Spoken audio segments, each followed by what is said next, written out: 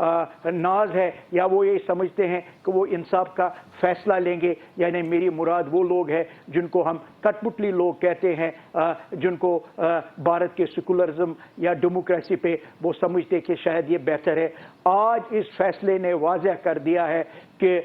یہ جو بھارت کا فیصلہ آیا ہے یہ بی جے پی اور بھارت یعنی عدلیہ کا گٹھ جوڑ ہے. یہ پہلے ہی مینیج ہوا تھا, اس کا اسکرپٹ جو ہے پہلے ہی طے ہوا ہے. اس لیے ہم کشمیری جو ہے ہم پہلے بھی کہتے ہیں 370 آرٹیکل اور 35A ہمارا مسئلہ نہیں ہے, ہمارا مسئلہ جو ہے حق خود ارادت کا ہے. یقیناً آپ نے واضح ہمیں سمجھا دیا جوڈیشل دہشت گردی ہے. ایک اور ورڈ جو شیخ صاحب استعمال ہو رہا ہے انڈین بھارتی میڈیا میں, وہ ہے کانسٹیٹیوشنل فراڈ, کہ یہ ایک آئینی فراڈ کیا گیا ہے جو سارا معاملہ ہے. آپ اگری کریں گے سر, کیا یہ کانسٹیٹیوشنل فراڈ ہے؟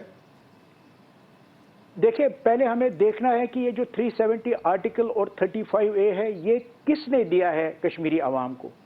یہ بھارت کے اپنے آئین میں تھا, یعنی اس وقت بھی جو وہاں اس وقت کے جو لوگ تھے جن کے ساتھ بھارت نے یہ الحاق کی یہ ایگریمنٹ کیا ہے, ان کو یہ بتایا گیا ہے کہ ہم آپ کے ساتھ یہ ایگریمنٹ کریں گے, اور آپ کے یہ جو 3 چیزیں ہیں,